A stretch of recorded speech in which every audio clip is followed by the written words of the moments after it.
Atos 17, nós leremos do verso 16 até o final do capítulo, o verso de número 34.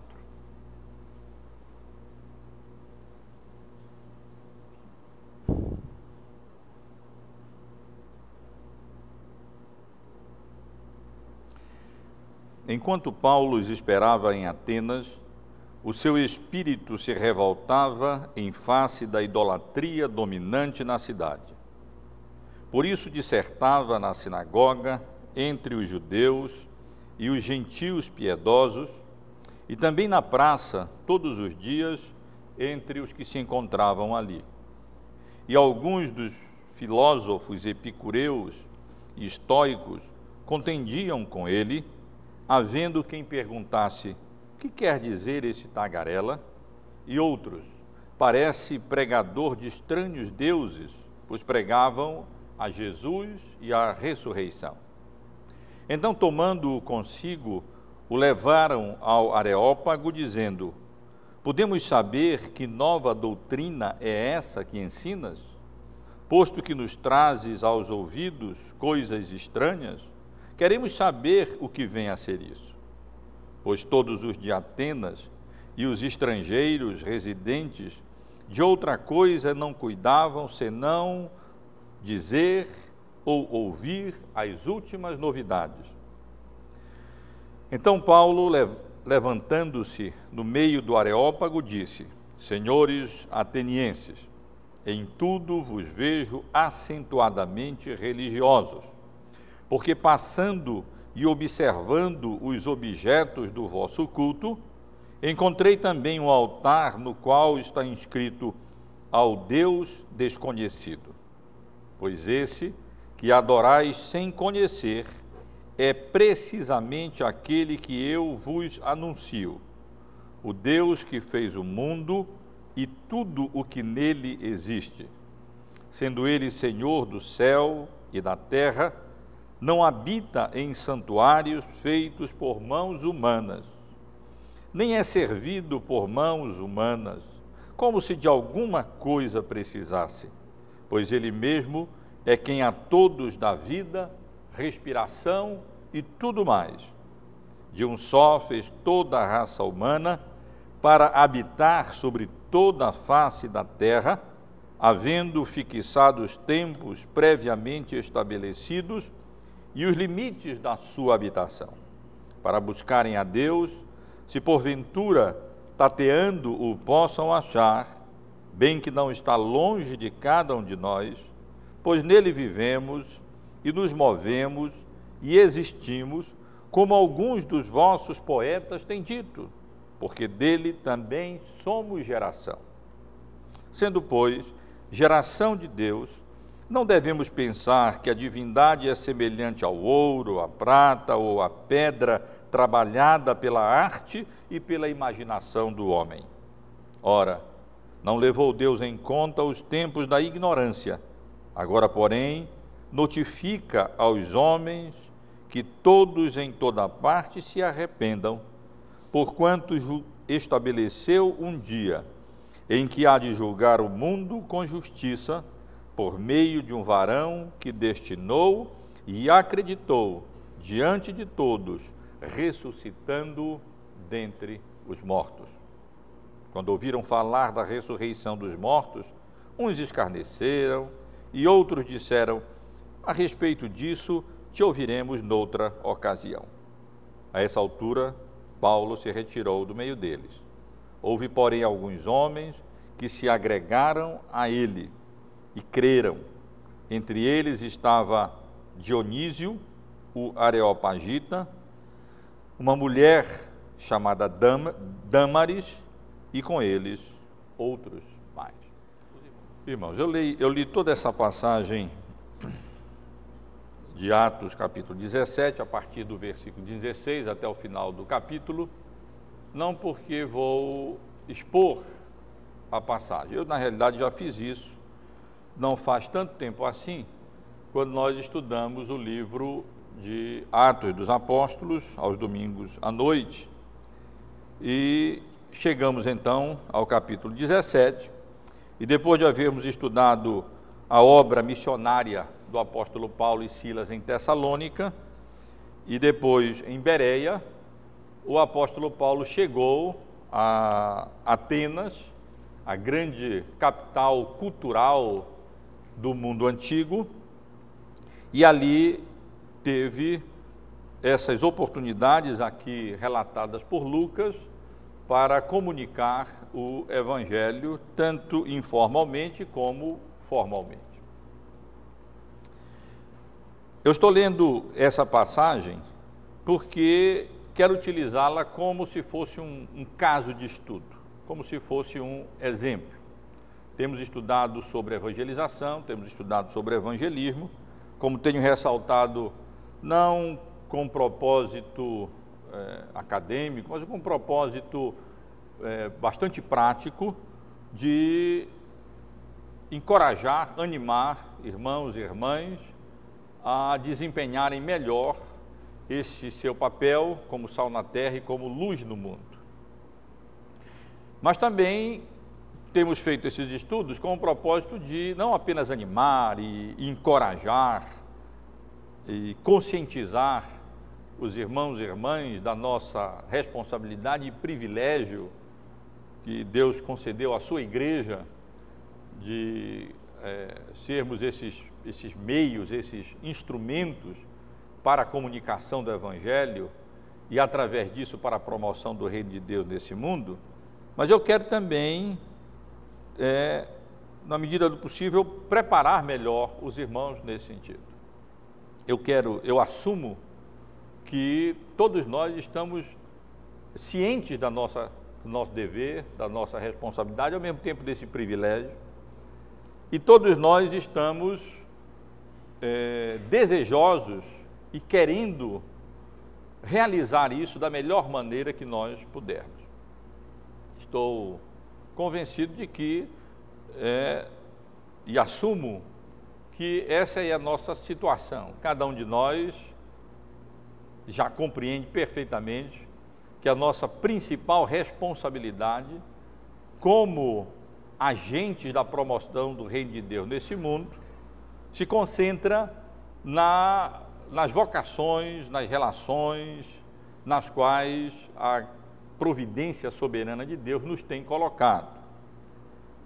Adicionalmente a isso, há várias outras atividades organizadas pela igreja, consideramos essas atividades domingo passado, nas quais, adicionalmente também, irmãos e irmãs podem servir. Há várias possibilidades, como nós estivemos considerando aqui nas diversas ações e atividades que a igreja, como instituição, permite, possibilita, empreende e permite que os irmãos participem e ajudem, como eu procurei ressaltar aqui no domingo passado.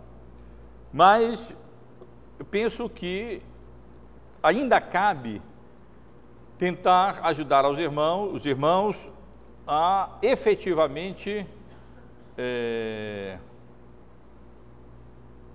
empreenderem esse tipo de atividade nas relações e nas vocações nas quais Deus tem colocado os irmãos e irmãs, e seria interessante aprendermos com quem melhor pode nos ensinar a como realmente desempenhar essa atividade, desempenhar essa função. E o apóstolo Paulo é um bom mestre, talvez, ou provavelmente, ou certamente, o melhor dele nesse sentido. Responsável, grande responsável pela promoção do reino de Deus na igreja primitiva, o apóstolo Paulo foi um instrumento da graça soberana do Senhor que o vocacionou para levar o Evangelho naquelas 3 viagens missionárias, mais uma que ele ganhou de milhagem para ir para Roma, e ali então, de graça, poder pregar o Evangelho, preso, mas ganhou a passagem, né? Não foi classe executiva, foi a mais econômica possível, mas ele lá foi e então anunciou o Evangelho. E o apóstolo Paulo foi o grande responsável pela promoção do reino de Deus ali no início da história da igreja cristã. E quando estudamos o livro de Atos, eu realmente penso que aprendemos muito acerca da maneira como o apóstolo Paulo desempenhou a sua atividade. E achei por bem selecionar pelo menos 2 exemplos práticos na tentativa de capacitar melhor os irmãos e irmãs a desempenharem essa função, que certamente estão desejosos e querendo realizá-la para a promoção do reino de Deus e para a honra e para a glória do nome do Senhor. E uma dessas passagens, muito úteis, eu diria, nos dá várias dicas de como desempenhar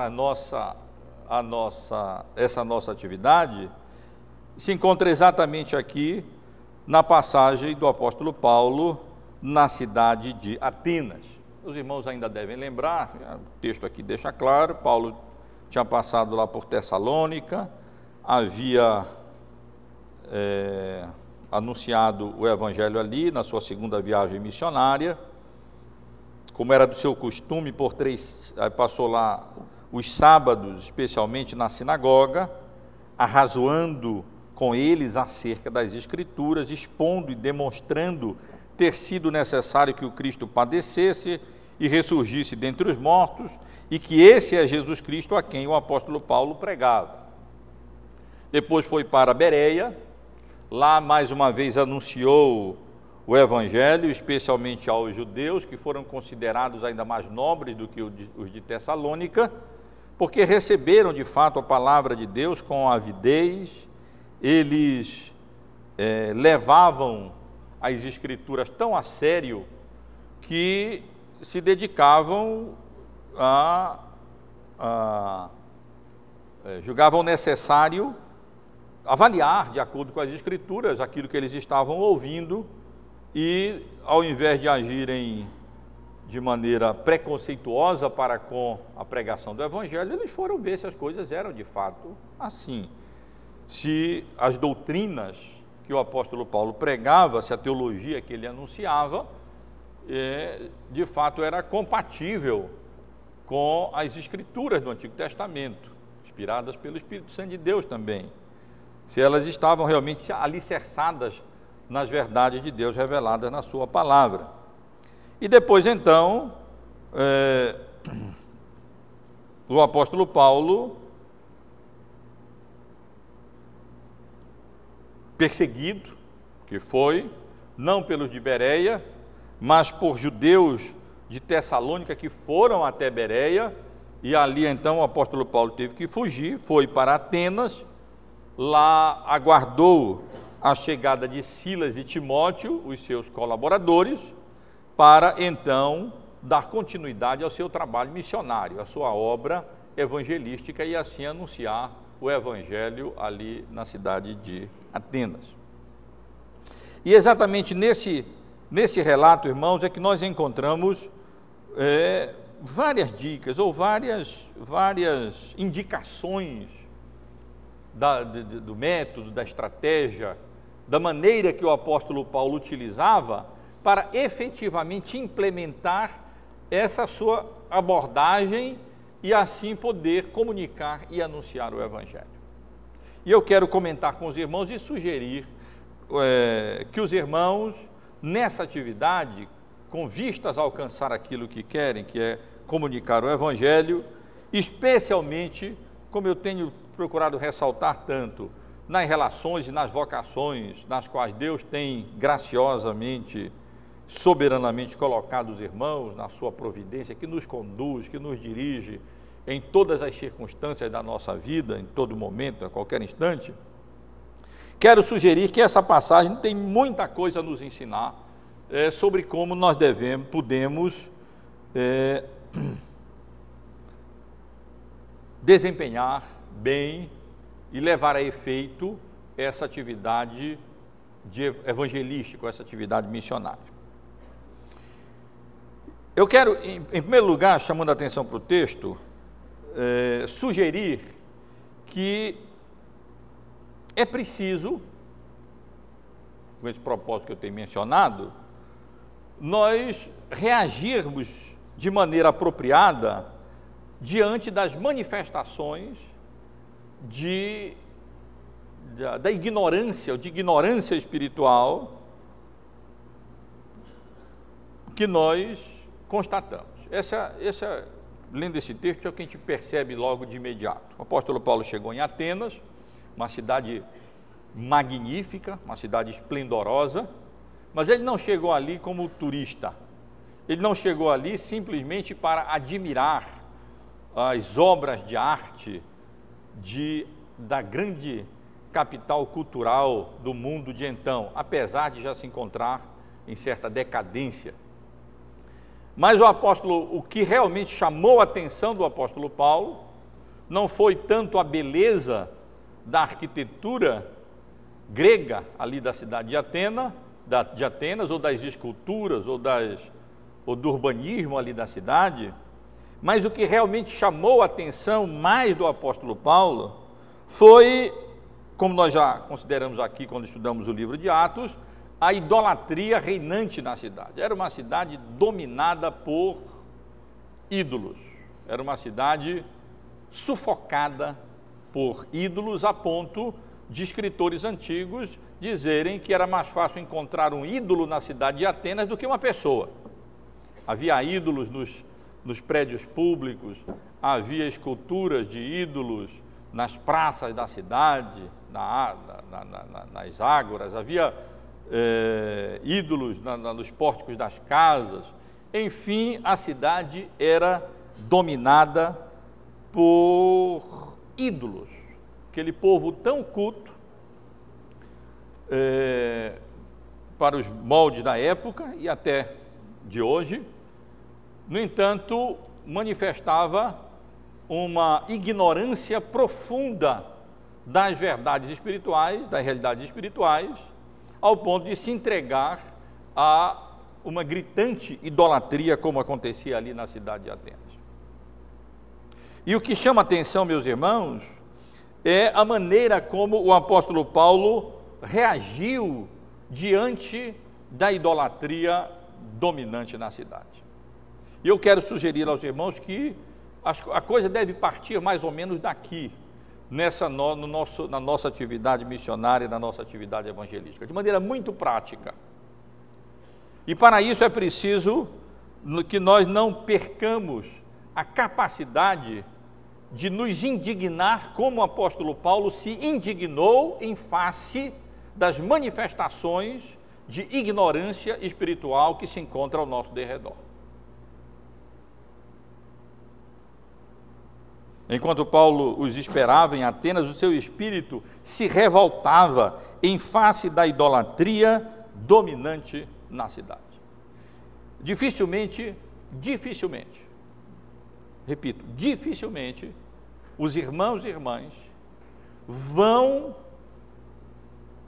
pensar em evangelismo, vão se dar ao trabalho de orar por aqueles que estão ao seu derredor, que Deus colocou, de se preocupar com eles e de zelar pelo testemunho com vistas a ganhá-los para Cristo e aproveitar as oportunidades para comunicar o Evangelho àqueles que estão ao seu derredor, colegas de trabalho, colegas de estudo, vizinhos, parentes, clientes, funcionários, empregados, se perderem ou não tiverem essa capacidade, essa sensibilidade para perceber a ignorância espiritual que nos cerca e de nos indignar com esse estado de coisas, com essa situação deplorável no que diz respeito espiritualmente, né, daqueles que Deus tem colocado ao nosso derredor. Se nós não percebermos quão densas são as trevas que cercam as pessoas que estão ao nosso derredor, como eles estão, ou elas estão, dominados, essa é a ideia, por ídolos, estão em trevas espirituais, como Deus deste século cegou o entendimento deles para que eles não contemplem, não percebam a glória de Deus na face de Cristo. Dificilmente nós vamos fazer alguma coisa para alterar o estado deplorável em que essas pessoas se encontram. E meus irmãos e irmãs, eu quero sugerir que nós vivemos uma condição muito perigosa, muito perigosa.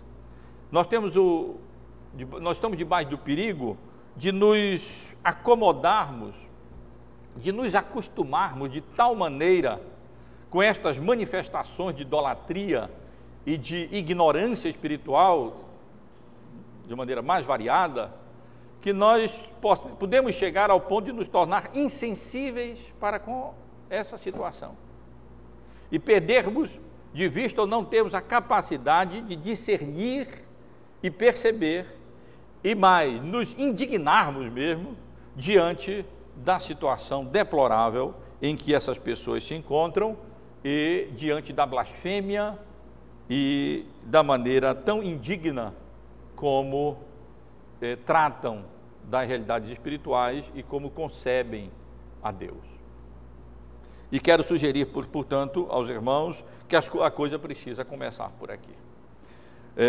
Nada contra, e acho muito difícil o apóstolo Paulo não ter se sensibilizado também com os prédios públicos e com a beleza arquitetônica e dos monumentos de Atenas. Ele era um homem culto e tinha capacidade, certamente, de apreciar tudo aquilo que ele viu, a beleza da produção, do gênio artístico humano ali na cidade de Atenas. Mas nós não podemos parar aí. É perfeitamente legítimo nós apreciarmos as coisas, as aquisições, as conquistas que o homem pode ter feito, mas não podemos parar aí. É preciso perceber também o estado deplorável e lastimável em que as pessoas se encontram, e vemos isso através das várias manifestações idólatras daqueles que estão ao nosso derredor. Que concepção indigna eles têm de Deus, que noção equivocada, que ideia equivocada eles têm do mundo, que noção absolutamente errada eles têm do homem, que conceitos antibíblicos eles sustentam da salvação. E essas coisas todas se manifestam, essa ignorância espiritual deles se manifestam de maneira variada, mas de maneira muito especial através da idolatria. Nós vemos isso no nosso próprio país, nós vemos isso nas nossas próprias circunstâncias. Constantemente nós estamos aí constatando aqueles que estão, a ignorância daqueles que estão ao nosso derredor, por influência da Igreja Católica e da idolatria deles em termos de tradição, de culto a santos, a imagens e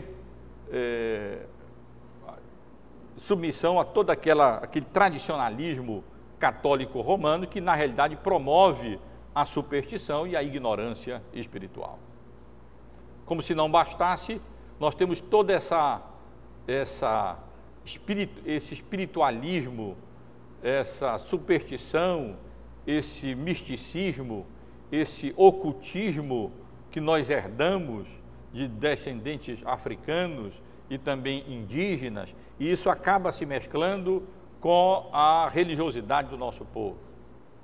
E como se não bastasse ainda temos um secularismo que também tem os seus ídolos no que diz respeito ao dinheiro, no que diz respeito às profissões, no que diz respeito à cultura, como víamos em Atenas também. Enfim, meus irmãos, nós encontramos na nossa cultura ídolos por todo lugar. Nós podemos dizer, como o apóstolo Paulo, ou como Lucas colocou aqui, que enquanto Paulo os esperava em Atenas, o seu espírito se revoltava em face da idolatria dominante na cidade. Eu penso que podemos dizer acerca do nosso país, e particularmente acerca do nosso estado, da nossa cidade, que é um país e uma cidade dominada por ídolos. dominadas por manifestações de idolatria e que revelam a ignorância espiritual em que o nosso povo se encontra, e nós não podemos perder isso de vista. Nós somos tentados, eu quero ressaltar, nós somos levados a nos acomodar com essa situação, a ficarmos anestesiados diante da ignorância e da idolatria que nos cerca, ao ponto de não acontecer conosco, ou de não reagirmos, esse é o meu ponto, precisamos reagir de modo apropriado, de não reagirmos como o apóstolo Paulo reagiu. Ele primeiro ele se indignou, ele sentiu-se afrontado diante daquelas manifestações de idolatria toda, e então ele reagiu de maneira apropriada, não de maneira passiva apenas, não de maneira crítica apenas, ele não ficou apenas lamentando a idolatria reinante, ele não ficou apenas criticando a ignorância do povo de Atenas, mas ele ativamente reagiu, aproveitando as oportunidades que teve para anunciar o Evangelho e comunicar o Evangelho, na certeza de que é o poder de Deus para a salvação de todo aquele que crê, tanto de grego como de judeu, e esse era o único caminho para alterar aquele estado de coisas, retirar os eleitos de Deus daquele estado de ignorância espiritual, de cegueira espiritual em que o Deus deste século tem colocado aquele povo, e então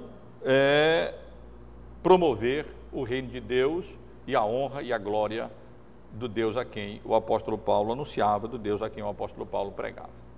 Então, irmãos, eu quero, a partir desse texto, sugerir que a primeira coisa em termos práticos de onde nós devemos partir, a lição é no sentido de que nós devemos reagir de maneira apropriada diante da idolatria. Devemos, com a misericórdia e graça de Deus, cuidar para não ficarmos anestesiados a ponto de acharmos normal as manifestações idólatras que nos cercam, sejam elas oriundas do tradicionalismo ignorante da Igreja Católica, sejam oriundas dessas religiões místicas africanas ou nativas, ou sejam as manifestações idólatras oriundas do secularismo que nos cerca também.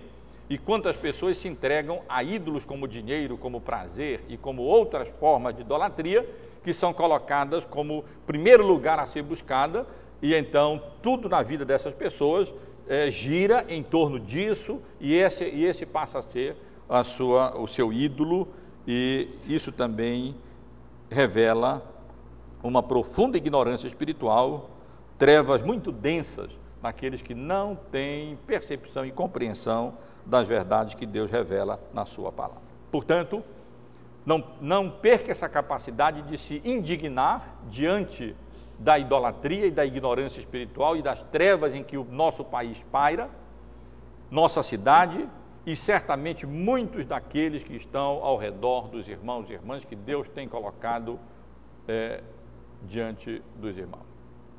É sabido que a miséria também nos anestesia, não é? Nos anestesia até certo ponto, até o ponto de vermos pessoas lá na sarjeta e nós nem ligamos, porque nós já nos acostumamos com essa imagem que num contexto mais desenvolvido seria chocante.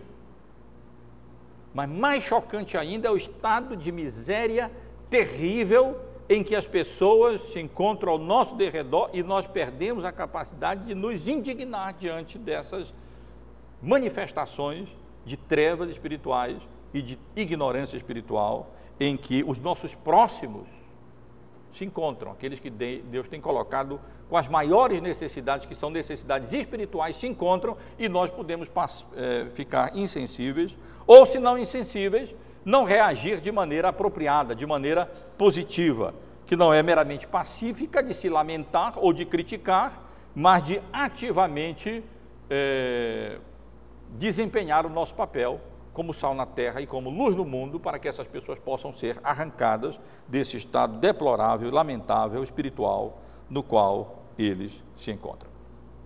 Mas, avançando no texto, meus irmãos, eu quero sugerir também que, além de reagir de modo apropriado, o apóstolo Paulo nos mostra aqui como também, ou especialmente talvez até Lucas procura enfatizar isso um pouco mais, como é interessante e é importante, de maneira bem prática, da implementação dessa atividade evangelística pessoal, identificar e levar em consideração a mentalidade dos nossos próximos, a mentalidade daqueles que Deus tem colocado ao nosso derredor. Quando eu falo por mentalidade, eu estou me referindo a identificar os pontos de vista das pessoas colocadas ao nosso derredor, ponto de vista filosóficos, ponto de vista ideológico, ponto de vista religiosos deles. E ninguém pensa que quando a gente fala em ponto de vista filosófico, nós estamos falando de coisa de pessoas eruditas. Não, nada. Na realidade, toda pessoa, por mais simples que seja, mostra na sua maneira de viver a sua própria mentalidade, os seus conceitos religiosos, os seus conceitos ideológicos, os seus conceitos filosóficos. E de maneira prática, é relevante nós procurarmos identificar como é que as pessoas pensam ao nosso derredor. É importante nós estudarmos, identificarmos e refletirmos acerca do pensamento ao nosso derredor, das pessoas ao nosso derredor, e importante também nos exercitarmos no sentido de submeter esses pensamentos sustentados e defendidos pelas pessoas ao nosso derredor ao crivo da palavra de Deus, ao crivo das Escrituras, para nós termos respostas bíblicas para essa mentalidade ou essas ideias, esses conceitos equivocados, errados, que as pessoas sustentam e que influenciam direta ou indiretamente a maneira dessas pessoas viverem. Se os irmãos observarem aqui essa passagem que temos diante de nós, notem que Lucas faz questão de ressaltar grupos específicos de pessoas que foram alcançadas pelo apóstolo Paulo. Ele menciona judeus, no versículo 17, menciona gentios piedosos. Enquanto Paulo aguardava Silas e Timóteo, ele dissertava no sábado nas sinagogas para dois grupos específicos de pessoas, judeus e gentios piedosos. E nos dias da semana, ele ia para a ágora, a praça, o centro da vida social, econômica, política, cultural da cidade de Atenas e de outras cidades gregas, e ali também ele comunicava informalmente o evangelho a outros grupos de pessoas que estavam ali na ágora, ali na praça, muitos deles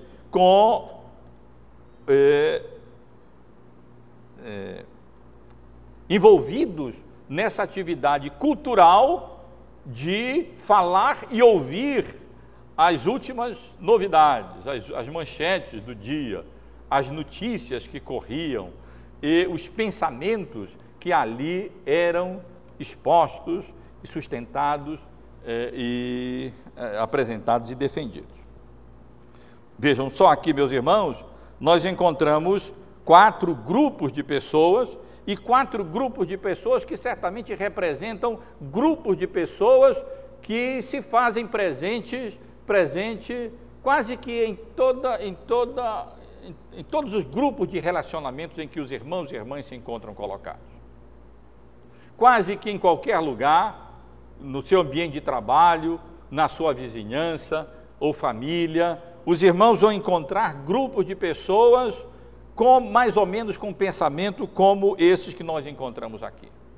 Vão encontrar pessoas religiosas, como os judeus, vão encontrar pessoas moralistas, como os gentios piedosos, vão encontrar pessoas deístas ou materialistas, no que diz respeito ao pensamento religioso, e no que diz respeito à ética, pessoas entregues ao prazer, que caracterizava o grupo dos epicureus.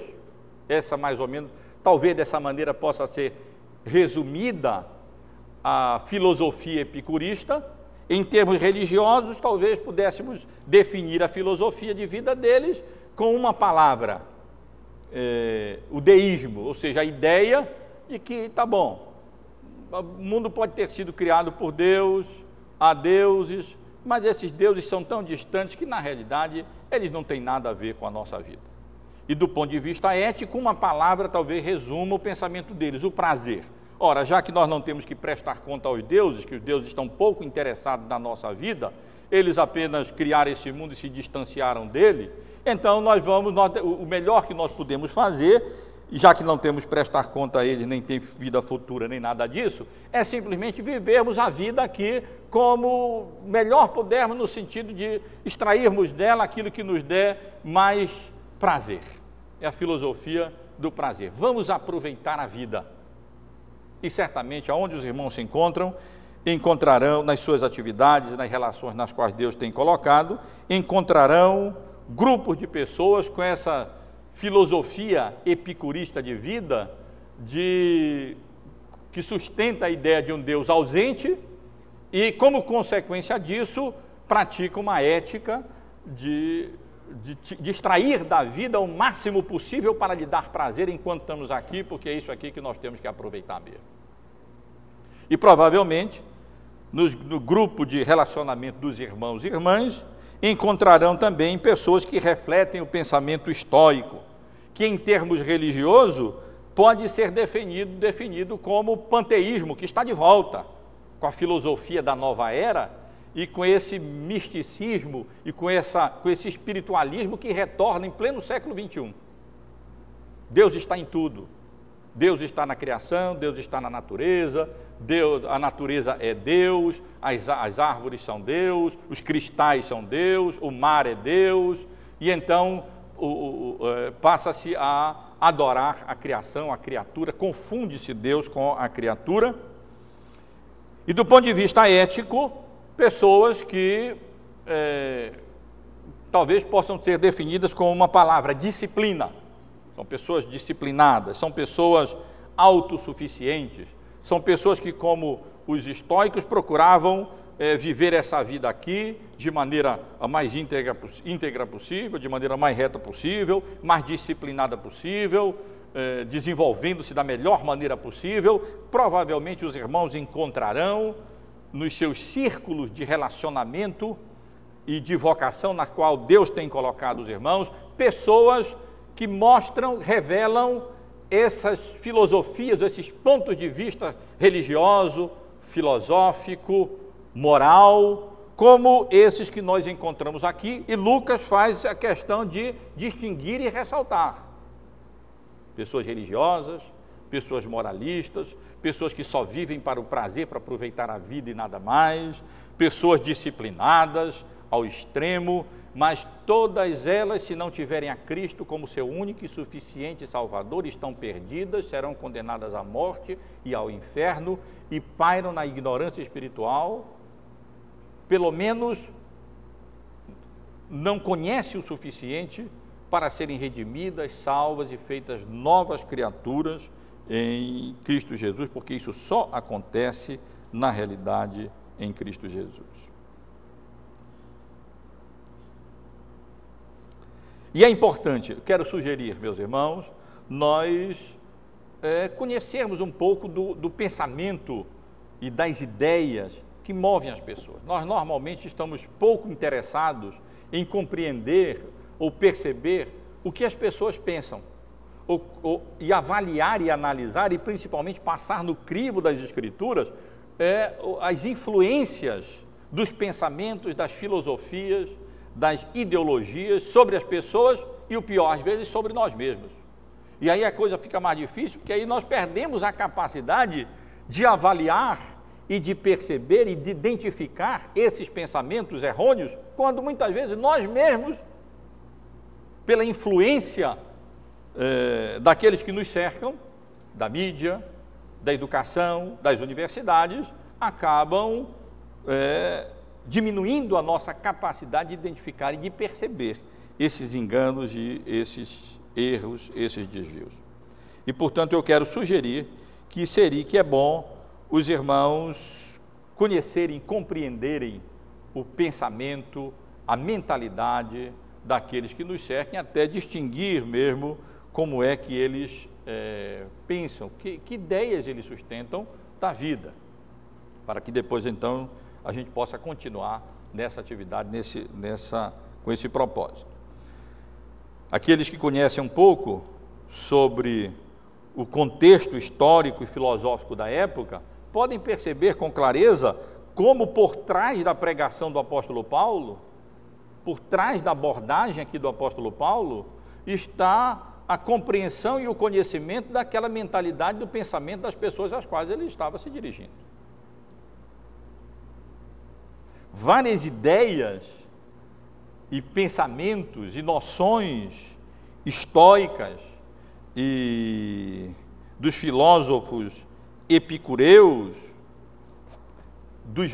também dos judeus e de outros, e a idolatria ali reinante na cidade, transparece aqui na maneira como o apóstolo Paulo aborda essa questão. E isso revela que ele não era ignorante daquilo que estava acontecendo ali. Ele sabia o que aquele povo pensava. Ele não apenas, claro, ele ficou indignado diante daquela idolatria reinante, como é que o ser humano, ao invés de adorar o Criador, passa a adorar a criatura. É claro que ele sabe que a explicação é que o Deus desse século cega o entendimento dos incrédulos, mas isso nunca deixa de nos espantar, de nos surpreender, de nos indignar, e nem deve deixar de nos indignar. Mas o apóstolo Paulo conhecia muito bem aquela idolatria. Ele conhecia muito bem a influência dos pensamentos filosóficos e religiosos que estavam por detrás daquela prática idólatra, que na realidade se manifestaria em Atenas uma idolatria maior pela cultura do que idolatria até por aqueles tantos ídolos que estavam ali dominando a cidade de Atenas. Eu quero sugerir que com esse propósito santo, sério, diante de Deus, de ganhar as pessoas para Cristo, de ser sal na terra e luz no mundo, nós não massifiquemos e não estereotipemos, eu tenho sempre enfatizado isso, mas procuremos identificar o que é que essas pessoas pensam ao nosso derredor. Quais são as filosofias e conceitos, ideias religiosas, ideológicas, que formam a sua mentalidade e o seu pensamento, para que depois então a gente possa, com a graça de Deus, a partir daí, conduzir essas pessoas a Cristo Jesus. Para nós não falarmos no vácuo, mas nós, usando gíria, irmos na bucha, né? Na mosca. E então, com a graça de Deus, podermos, com eficácia, comunicar da maneira correta o Evangelho a essas pessoas. Então, primeiro, irmãos, alguns estão anotando, em primeiro lugar, reaja de modo apropriado diante das manifestações de idolatria. Não perca a sua capacidade de se indignar e então aproveite essas oportunidades positivamente e não simplesmente ficando passivamente criticando ou lamentando o estado de coisas em que nosso país vive. Eu, de vez em quando ouço essas lamentações ou críticas acerca da situação do nosso país, e é crítica mesmo, e é de lamentar e de criticar, nós temos que partir para o outro lado. E aí, o que é que nós vamos fazer? Quanto maior a idolatria, quanto maior a ignorância, quanto maior as trevas, maior a nossa responsabilidade e maiores as oportunidades para nós. Em segundo lugar, identifique e leve em consideração a mentalidade das pessoas, o ponto de vista das pessoas, as ideias das pessoas. Para isso, se dedique mesmo a compreender, a estudar. Por exemplo, hoje, em termos gerais, nós não vivemos mais tanto naquela época, no século passado, em que o pensamento científico e racionalista era predominante. Hoje, o que predomina mais é o pensamento pluralista, é o relativismo, não tem verdade. E essas coisas precisam ser levadas em consideração quando nós comunicamos o Evangelho às pessoas que estão ao nosso derredor. E mesmo as pessoas simples, elas são influenciadas por esses pensamentos, por essas ideias. A mídia se encarrega de uma maneira popular de comunicar e de transmitir e de fazer prosélitos dessas ideias, para essas ideias, as pessoas que são expostas, de um modo geral, até mesmo as novelas que passam e que comunicam essas ideias e esses pensamentos às pessoas. Em terceiro lugar, irmãos, quero sugerir que os irmãos devem procurar atrair a atenção dessas pessoas com aquilo que eu poderia chamar das surpreendentes verdades do Evangelho. As surpreendentes verdades bíblicas e as surpreendentes boas novas do Evangelho da salvação pela graça, mediante a fé em Cristo Jesus somente. Eu, durante a semana, pensando e refletindo sobre o assunto, me veio à mente como a gente tende, eu acho que isso representa a realidade dos irmãos, como a gente tende a esquecer um pouco como o Evangelho é novo. A gente tende a esquecer um pouco, talvez, o quão surpreendentes são as verdades bíblicas. Elas são surpreendentes. E a boa nova do Evangelho é mais surpreendente ainda. E parece que quanto mais tempo passa da nossa conversão, talvez a gente perca de vista um pouco a distância entre essas verdades e aquela situação na qual nós nos encontrávamos outrora. Parece que a gente se esquece um pouco da nossa ignorância espiritual de outrora. A gente tende a assumir que, num certo sentido, parece que as pessoas já sabem aquilo que nós sabemos. É tão óbvio para nós. Nós já estamos tão afeiçoados a essas verdades, elas já fazem parte do nosso ser, de tal maneira que nós podemos esquecer que elas não fazem parte do ser dos outros, não. Que as pessoas jazem em trevas, que elas sustentam pensamentos que são absolutamente errados, e que a Bíblia apresenta verdades que são surpreendentes, que são extraordinárias, e que, se expostas com clareza, apresentadas com clareza, tenderão a suscitar o interesse das pessoas, especialmente quando colocadas para as pessoas certas, quando se tem em consideração o que é que as pessoas pensam. Quando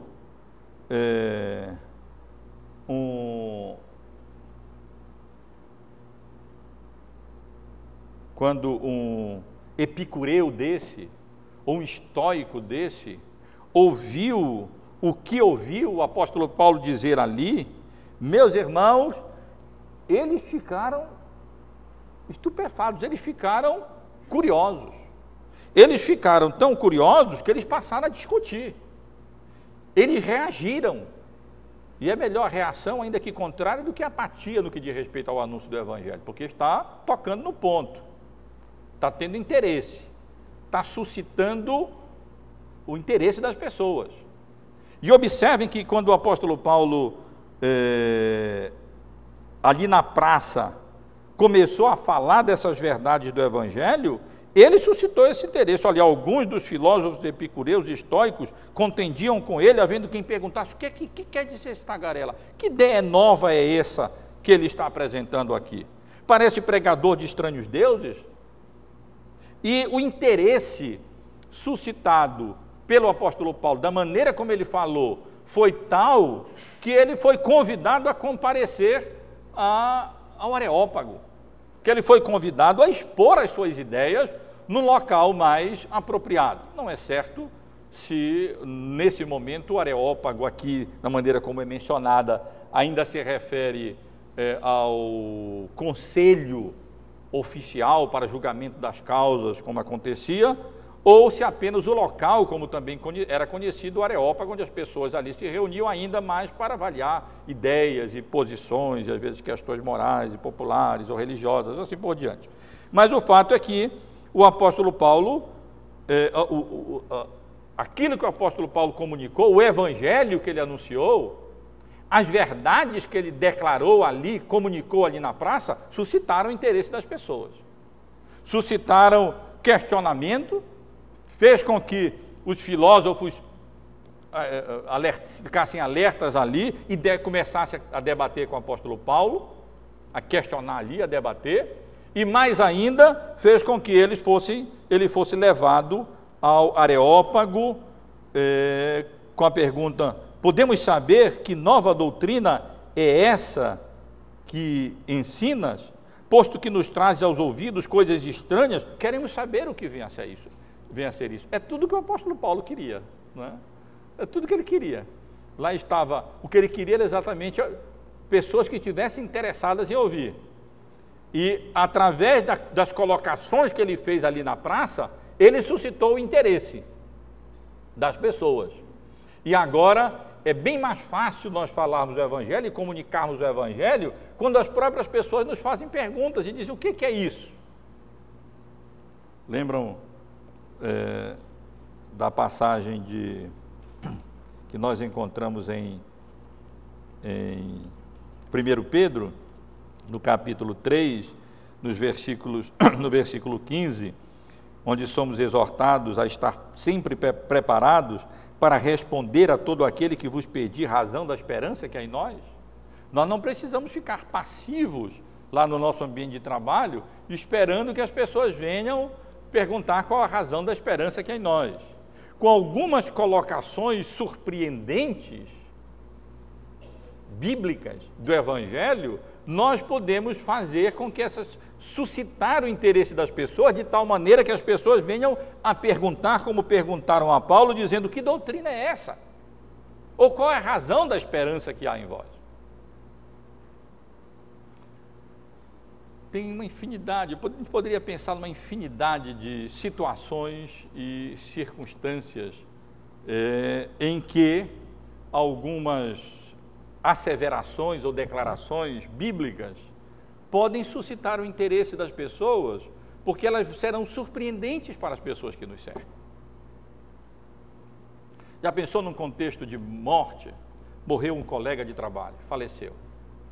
E você então, na conversa, mencionar a paz que nós em crente temos quando alguém parte dessa vida para outro, porque nós temos certeza de salvação. Certeza de salvação, para você talvez isso seja uma coisa normal, comum.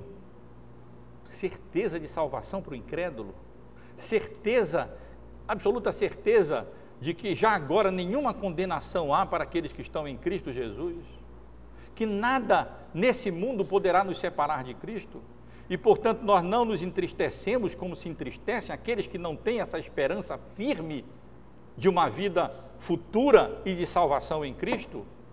Essa ideia é absolutamente estranha para a grande maioria das pessoas que estão ao nosso derredor.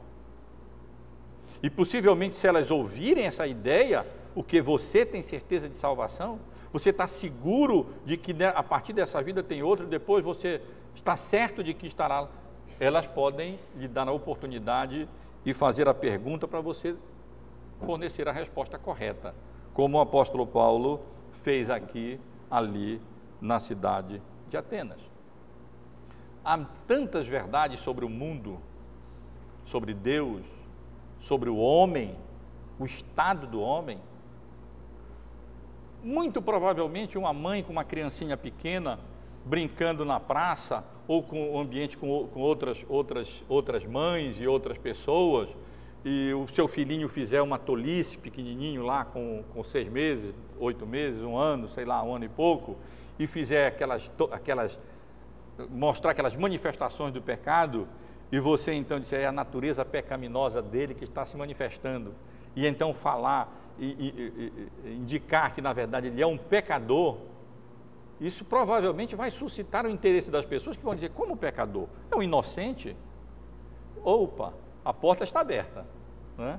Tem uma infinidade, você pode entrar por aí e passar 1 hora, 2 horas falando do Evangelho, E as pessoas têm interesse, aí você vai entrar em tantas áreas acerca da natureza humana, que já se manifesta, herdada de Adão por causa da queda, por causa do pecado, que corrompeu a nossa natureza humana, que já faz com que nós nasçamos em pecado me concebeu minha mãe, não como os católicos pensam, eu estou imaginando aqui já conversando, né? Não como os católicos pensam, como se isso fosse uma condenação do ato sexual em si, mas como sendo uma indicação de que todo ser humano já nasce herdando dos seus pais a sua natureza corrompida e pecaminosa, e que se passa a se manifestar logo de pequenininho, e portanto são pequenas víboras bonitinhas, os nossos filhinhos pecaminosas. Isso aí abre uma porta excelente para nós falarmos. As verdades bíblicas, elas são surpreendentes para o pensamento do mundo. As boas novas do Evangelho, então, elas são altamente surpreendentes para o mundo. Declarar que você não precisa ser reto, ser bonzinho para alcançar a salvação, que Cristo veio para salvar pecadores, e que Ele alcançou pecadores mesmo, da pior espécie, porque Ele não veio salvar sãos, mas veio salvar doentes, que você não precisa primeiro consertar a sua vida para depois ir para a igreja, mas que o Evangelho vem e Cristo lhe salva, pecador como você se encontra, e transforma a sua vida, que Ele lhe faz novas criaturas. Meus irmãos, a Bíblia está repleta de verdades surpreendentes que, se colocadas da maneira correta, para a pessoa certa, elas tendem a suscitar o interesse e fazer com que as pessoas façam perguntas. E você possa então fornecer a razão da esperança que há em vós. Você possa então explicar a sua fé. Eu estou procurando ser o mais prático possível, a partir desse caso de estudo, ajudar os irmãos a concretamente, a efetivamente, não sugerindo que essa é uma forma estereotipada, que tem que ser assim, uma infinidade de maneiras, mas dando um exemplo de como pode ser feito, como o apóstolo Paulo fez ali. E como a iniciativa dele de abrir a boca e de estabelecer, de mencionar alguma dessas verdades, suscitou interesse e proporcionou a ocasião favorável e propícia para que ele pudesse agora, de maneira mais formal, apresentar o Evangelho, anunciar o Evangelho. Então, meus irmãos, além de reagir de modo apropriado, de identificar e levar em consideração a mentalidade das pessoas ao seu redor, quero sugerir que os irmãos podem atrair a atenção deles com as verdades nítidas, claras do Evangelho. Não comprometa essas verdades. Se você aguá-las para não ofender ou deixar muito parecido com o que pensa, eles acabam não suscitando o interesse deles. Você vai falar muito sobre coisa nenhuma e não vai conseguir nada. Mas se você for claro naquilo que a palavra de Deus ensina, se você vê, por exemplo, acontecer uma calamidade, uma catástrofe, e disser que calamidade, que coisa terrível, quantas pessoas morreram, por que a raça humana, por que o ser humano não responde positivamente às trombetas de juízo de Deus? Possivelmente a pessoa vai dizer, o quê? O que é que você quer dizer com isso? Sim, juízo de Deus, porque essas coisas são juízo de Deus, e você abre uma porta para falar sobre isso. As verdades de Deus, do Evangelho, da palavra de Deus, são surpreendentes. Mas, além disso, meus irmãos, quero sugerir que os irmãos, aqui pelo menos o apóstolo Paulo nos dá essa indicação, que nesse desempenho da nossa responsabilidade evangelística, nós precisamos começar também ao nível em que as pessoas se encontram. Por isso é importante saber onde elas estão. Por isso é preciso conhecer não apenas a mentalidade, os pontos de vista filosófico, religioso, ideológico, moral das pessoas, mas é preciso também conhecer o nível, o estado em que as pessoas se encontram, para então começar a partir de onde eles estão. E essa é uma lição que o apóstolo Paulo nos dá aqui. Eu já ressaltei isso em outra oportunidade, mas não custa lembrar os irmãos. Quando o apóstolo Paulo ia pregar aos gentios, há vários exemplos disso no livro de Atos, aos judeus, perdoe, há vários exemplos disso no livro de Atos dos Apóstolos, ele ia para a sinagoga e ele partia das Escrituras, demonstrando que profecias do Antigo Testamento se cumpriam na pessoa do nosso Senhor Jesus Cristo. Ele era o Messias prometido. Ele partia de onde os seus ouvintes estavam. Eles já tinham aquele alicerce. Eles já possuíam aquela compreensão do Antigo Testamento. E, portanto, o apóstolo Paulo podia partir dali e anunciar o Messias a partir das Escrituras. Aqui mesmo no capítulo 17, ainda agora mencionei, quando o apóstolo Paulo estava em Tessalônica, nós lemos no versículo 2, Paulo, segundo o seu costume, foi procurá-los e por 3 sábados arrazoou com eles acerca das Escrituras, expondo e demonstrando ter sido necessário que Cristo padecesse, ressurgisse dentre os mortos e que esse é Cristo Jesus. Aqui vos anuncio. Mas quando ele chega em Atenas, ele não faz isso. Ele não faz isso porque ele partiu do estado em que as pessoas se encontravam. E eles não tinham essa compreensão, esse conhecimento do Antigo Testamento, portanto, aqui em momento nenhum o apóstolo Paulo nem cita o Antigo Testamento, diretamente. No entanto, as palavras dele refletem refletem claramente, cristalinamente, as verdades bíblicas. Mas ele parte de onde eles se encontravam. Ele parte das ideias e dos pensamentos que eles sustentavam, para depois, então, como vou considerar depois, conduzi-los a um outro passo, a um outro estágio. Mas e eu quero sugerir, é o que eu estou sugerindo aos irmãos, precisamos começar ao nível em que as pessoas se encontram. Ora, o que adiantaria para o apóstolo Paulo chegar ali no meio daquele povo pagão e idólatra, sem esse alicerce do conhecimento do Deus verdadeiro, já ia anunciando, dizendo que Jesus era o Messias prometido no Antigo Testamento? Isso não ia dizer nada para eles. Essas formas estereotipadas, elas não dizem nada. São chavões que, na realidade, não alcançam nada. Me engana que eu gosto. Um finge que fala e que está dizendo alguma coisa inteligível, o outro finge que entende e depois fica esse resultado que a gente tem presenciado, verificado. É preciso começar no nível em que as pessoas se encontram. E ao invés, portanto, de partir daquele conhecimento prévio, assumindo que já existia no Antigo Testamento, agora o apóstolo Paulo passa a parte do ponto de vista, parte da religiosidade daquele povo, daquelas pessoas. E é a partir daquela religiosidade dele que ele começa a construir e a lançar o alicerce para poder depois anunciar a Cristo. Observem, irmãos, pelo menos 2 coisas que o apóstolo Paulo faz aqui nesse sentido. A primeira, ele utiliza um ponto de contato para, na realidade, começar a sua exposição. Os irmãos lembram bem, certamente sabem a que eu me refiro. Entre aquelas várias esculturas, entre os vários ídolos que dominavam a cidade de Atenas, havia também um ídolo ao Deus desconhecido. Havia um ídolo ao Deus genérico, poderíamos dizer assim. Pode ser que eles tivessem esquecido um ídolo ou outro, para que eles não se chateassem, não se zangassem. Então vamos fazer logo um ídolo genérico, um altar genérico. E aqui nós vamos adorar ao Deus desconhecido. E aí o apóstolo Paulo pegou esse gancho. E ele partiu desse ponto de contato cultural, nós podemos dizer assim.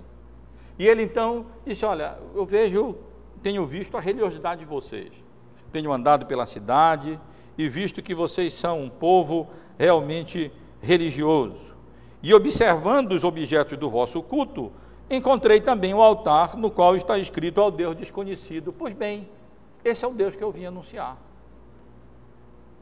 Imaginem, aquele povo ali, já acostumado com o altar ao Deus desconhecido, e ele diz, então vamos ver que Deus desconhecido é esse que ele vai pregar. E aí nós vemos como o apóstolo Paulo parte de onde eles já se encontram, de onde eles estão.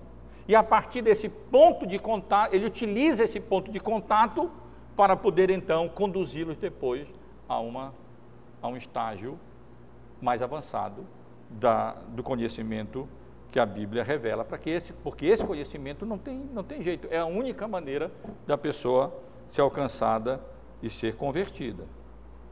Vemos essa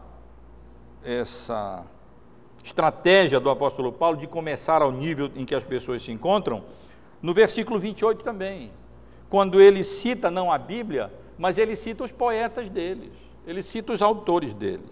Pois nele vivemos e nos movemos e existimos, como alguns dos vossos poetas têm dito, porque dele também somos geração.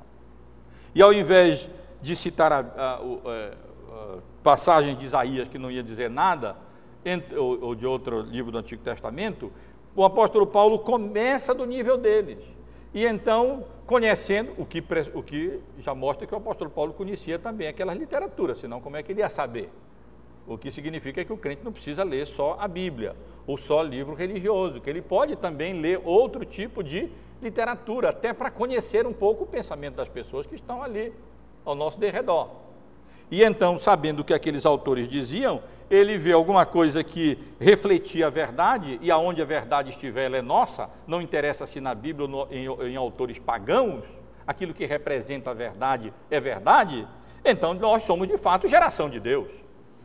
E aí então o apóstolo Paulo aproveita aonde eles estavam, e esses pontos de contato da própria literatura deles, com as quais eles estavam afeiçoados, com o Deus desconhecido, com o qual eles já estavam afeiçoados, para então poder... E aí nós chegamos ao nosso próximo passo, que não é apenas começar ao nível deles, senão não vai adiantar nada. Se começar aí e permanecer aí, não vamos acrescentar nada, né? Se permanecermos aí e não mudarmos nada, não vai adiantar nada. Mas o próximo passo, que é levar essas pessoas adiante, através da revelação bíblica, até Cristo. Isto é, colocando em outras palavras, o próximo passo significa corrigir os pensamentos distorcidos deles com a verdade bíblica. E, meus irmãos, como o apóstolo Paulo faz bem isso aqui.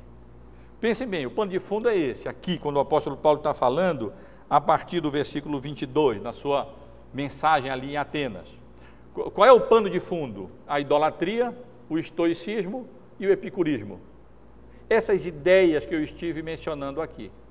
A ideia de muitos deuses feitos por mãos humanas, que estavam colocados ali em vários lugares e que poderiam ser manipulados pelas pessoas para alcançar aquilo que querem, fazer suas promessas, conseguem as suas bênçãos. Os deuses, os ídolos são deuses manipulados, que nós manipulamos para conseguir aquilo que nós queremos e satisfazer as nossas necessidades, os nossos desejos. E o pano de fundo era, como já mencionei, o pensamento epicurista, que pode ser sintetizado religiosamente no deísmo, um Deus distante, que não se relaciona com a sua criação, e ao mesmo tempo a filosofia do prazer, e por outro lado o estoicismo, com a ideia panteísta de um Deus que se confunde com a criação, e uma filosofia ética que pode ser resumida como a própria palavra é usada hoje, estoica, no sentido de perseverança, no sentido de disciplina, para se conseguir aquilo que quer, e autoindependência pelos seus esforços e pelos seus empenhos. E o apóstolo Paulo entra de cara nessas questões. E agora, partindo dali, ele começa a corrigir com as verdades bíblicas esses pensamentos distorcidos para elevá-los a outra posição e conduzi-los a Cristo. Olhem só, faça essa leitura agora com base nesse pano de fundo. Vejam o que o apóstolo Paulo faz aqui, diz aqui a partir do versículo 24. O Deus que fez, ele está mostrando o Deus desconhecido, é o Deus que fez o mundo, e tudo o que nele existe. O Deus que é Senhor dos céus e da terra. O Deus que não habita em santuário feito por mãos humanas como esses ídolos. Nem é servido por mãos humanas como se de alguma coisa precisarem, pois Ele mesmo é quem a todos dá vida, respiração e tudo mais. Um Deus que de um fez toda a raça humana para habitar sobre a face da terra. Versículo 27, e fez o homem para buscar a Deus. Versículo 28, pois nele vivemos, nos movemos e existimos. Versículo 29, sendo, pois, geração de Deus, não devemos pensar que a divindade é semelhante a ouro, a prata ou a pedra, trabalhada pela arte e pela imaginação dos homens. Aqui o apóstolo Paulo está conduzindo as pessoas daquele nível de ignorância espiritual em que eles se encontravam, a partir dali, com seus pontos de contato, e então elevando-os e corrigindo os erros, os pensamentos equivocados deles, através das verdades reveladas na palavra de Deus, até conduzi-los a Cristo. E é exatamente isso o que o apóstolo Paulo faz aqui. E, meus irmãos, quantos são os equívocos sustentados pelo pensamento das pessoas ao nosso derredor? Como essa ignorância espiritual, como o Deus deste século cega o entendimento dos incrédulos no que diz respeito às verdades bíblicas acerca de Deus, da sua pessoa, dos seus atributos, da sua obra. Poderíamos passar aqui quanto tempo falando sobre isso?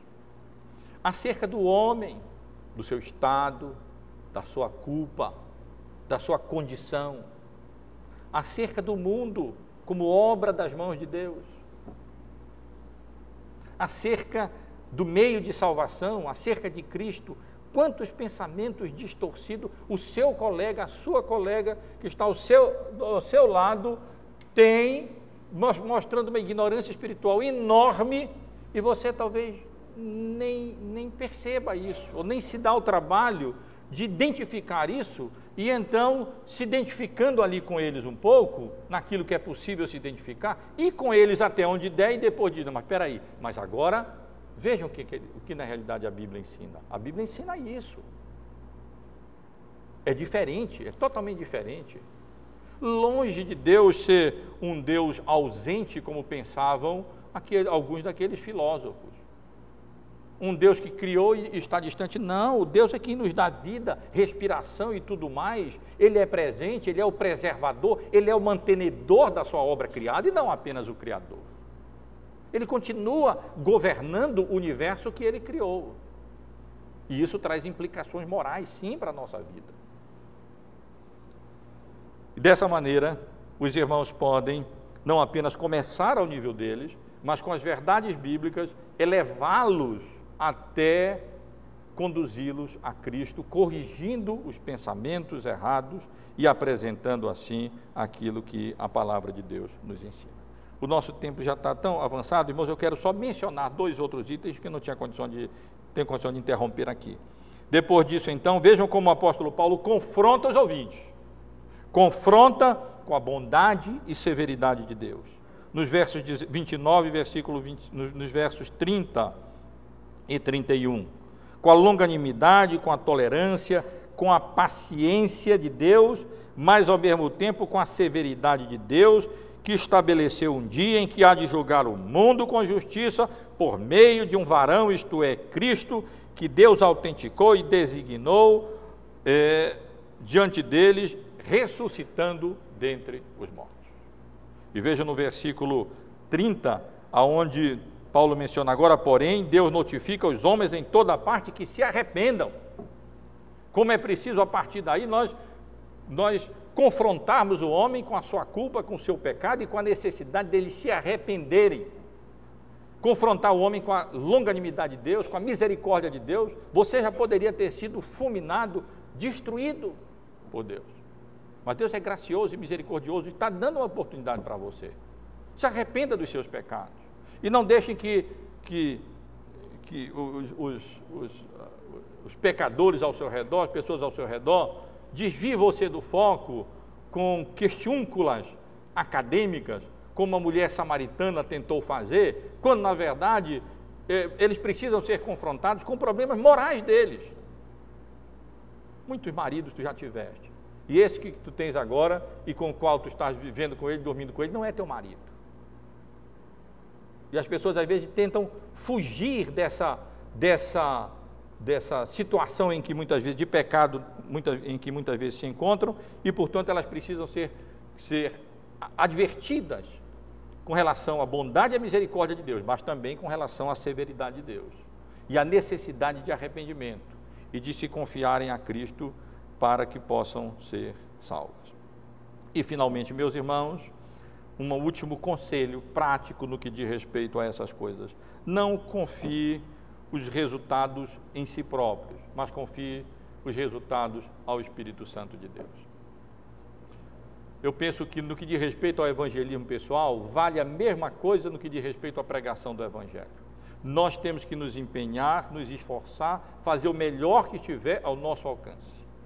Eu tenho que orar durante a semana toda, eu tenho que estudar a Bíblia desde segunda-feira de manhã até o domingo à tarde. Ao mesmo tempo orar e suplicar misericórdia e graça de Deus, fazer tudo o que estiver ao meu alcance. E ao mesmo tempo saber que depende inteiramente da graça, da misericórdia e da operação do Espírito Santo no coração dos ouvintes e não do meu desempenho ou da minha fidelidade. Fazemos o que tiver ao nosso alcance, mas tendo feito o que está ao nosso alcance fazer, nós temos que descansar e confiar na graça soberana de Deus através da operação do Espírito Santo de Deus. E não desanimar. O apóstolo Paulo não teve grande resultado em Atenas. Na realidade, numa cidade culta como aquela, seria de esperar que tantas pessoas, e tão conhecida, tantas pessoas se convertessem, tantos fossem conduzidos a Cristo através dessa exposição magnífica do apóstolo Paulo. E, no entanto, meus irmãos e irmãs, um punhado de pessoas apenas se converteu. Alguns homens já chegaram a ele, Dionísio, é verdade, um areopagita, uma mulher chamada Dâmaris, e com ele mais alguns. Não há nenhuma notícia de que uma igreja cristã tenha sido estabelecida em Atenas pelo apóstolo Paulo, como foi em outros lugares. O resultado foi parco, foi fraco. Mas Paulo não desanimou. Daí ele foi para Corinto e foi anunciar o evangelho na cidade de Corinto, uma cidade lasciva, pagã, imoral. Chegou lá até certo ponto desanimado, vamos reconhecer, mas se restabeleceu as forças, continuou a atividade evangelística, continuou trabalhando, continuou pregando o evangelho, e outros se converteram lá em Corinto também. O resultado não nos compete. O resultado não compete aos irmãos. Leia a Bíblia de capa a capa, não nos compete. O que nos compete é ser fiéis ao Senhor, diligentes, sermos responsáveis, e então confiamos na obra do Espírito Santo de Deus e não desanimamos, continuando a anunciar o Evangelho como sal na terra e como luz no mundo, para a promoção do reino de Deus e para a honra e para a glória do Senhor. Quero recapitular, para que se alguém esqueceu, tenha a oportunidade de anotar. Primeiro, reaja de modo apropriado. Os irmãos vão lembrar o que foi mencionado. Segundo, identifique e leve em consideração a mentalidade, o pensamento, o estado em que as pessoas se encontram. Terceiro, procure atrair a atenção deles, aproveitando as oportunidades com as verdades surpreendentes do Evangelho. Esforce-se um pouco e lembre o quão surpreendentes são essas verdades para nós. Quarto, comece no nível em que eles se encontram. Há pontos de contato entre a religiosidade e idolatria deles e a verdade bíblica que você pode utilizar. Quinto, leve-os adiante, é claro, pela revelação bíblica, até Cristo. Sexto, confronte-os com a bondade, mas também com a severidade de Deus e a necessidade de arrependimento e fé. E, finalmente, não confie nas suas obras, não confie em si próprio, confie apenas na graça e na misericórdia de Deus, senão você vai desanimar. Porque, às vezes, o resultado pode ser esse que nós vimos aqui, que o apóstolo Paulo alcançou muito pouco na grande capital cultural do mundo antigo. Que Deus nos abençoe, irmãos.